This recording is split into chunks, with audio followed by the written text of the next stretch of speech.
कक्षा 10 विषय विज्ञान पाठ 3 आनुवंशिकी वार मंगलवार दिनांक 15 सितंबर 2020 वार मंगलवार आपके लिए मंगलमय हो। Good morning. हम मेंडल के नियमों के बारे में मेंडल प्रभाविता, पृथक्करण, स्वतंत्र अपव्यूहन का नियम, परीक्षण, क्षणकरण, विपर्यासी लक्षण, आनुवंशिक शब्दावली, इनके बारे में मैंने पाठ में आज बताया। आज अपना ये पाठ अंतिम है। मेंडल ने जो आनुवंशिकता के नियम दिए उनका हमारे दैनिक जीवन में क्या महत्व है, इसके बारे में अपन पढ़ेंगे। मेंडल के वंशागति के नियमों का महत्व क्या है। देखिए, सजीवों में प्रभाविता के लक्षणों का पाया जाना अत्यंत महत्वपूर्ण है, क्योंकि प्रभावी लक्षण जो होते हैं, आनुवंशिक लक्षण, ये आनुवंशिकता में एक पीढ़ी से दूसरी पीढ़ी के अंदर आते हैं, तो इनका बहुत बड़ा महत्व है। क्योंकि अनेक हानिकारक एवं घातक जीन जो अप्रभावी होती हैं, ये अपने गुणों का प्रकटीकरण नहीं कर पाती, यानी ये वंशागत नहीं हो पाती, अप्रभावी, तो इसका बहुत बड़ा महत्व है। यानी सजीवों में प्रभाविता के लक्षणों का पाया जाना अत्यंत महत्वपूर्ण है, क्योंकि अनेक हानिकारक एवं घातक जीन अप्रभावी होने के कारण प्रभावी जीन की उपस्थिति में अभिव्यक्त नहीं कर पाती हैं। यानी प्रभावी जीन के सामने प्रभावी के सामने अप्रभावी अपने गुणों का प्रकटीकरण यानी अभिव्यक्ति नहीं कर पाती हैं। दूसरा, मेंडल के पृथक्करण के नियम की प्रस्तुति। मेंडल के पृथक्करण के नियम, हमने प्रभाविता का नियम पढ़ा, दूसरा नियम पढ़ा पृथक्करण का नियम। मेंडल के पृथक्करण के नियम की प्रस्तुति से जीन संकल्पना की पुष्टि होती है, क्योंकि एक पीढ़ी से दूसरी पीढ़ी में ये जीन स्थानांतरित होती है।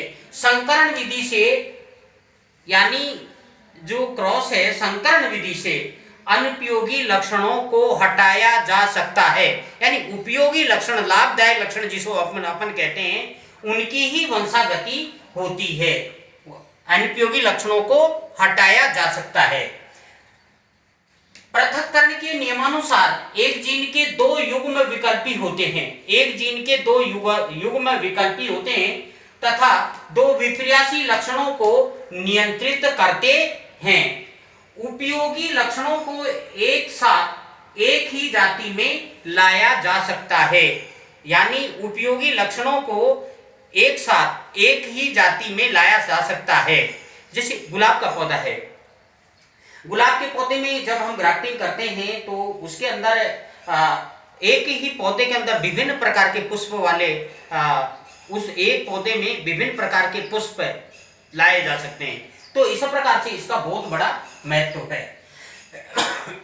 मेंडल के नियम से संकर संतति में उत्पन्न नए लक्षणों के बारे में पता चलता है। यानी संकर संतति में मेंडल के नियम से संकर संतति में उत्पन्न जो नए प्रकार के लक्षण, जो दोनों जनक पीढ़ी से से आते हैं, नए प्रकार के लक्षण, इस लक्षणों के बारे में, यानी लाभदायक लक्षण, नए प्रकार के लक्षण, इनके बारे में पता चलता है।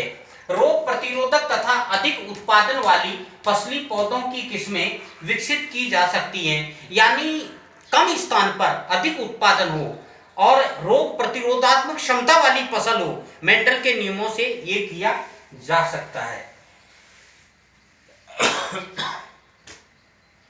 मानव जाति के सुधार संबंधित विज्ञान की शाखा, यानी सृजनिकी विज्ञान की मानव जाति में सुधार हेतु विज्ञान की शाखा सृजनिकी मेंडलीय नियमों पर ये आधारित है।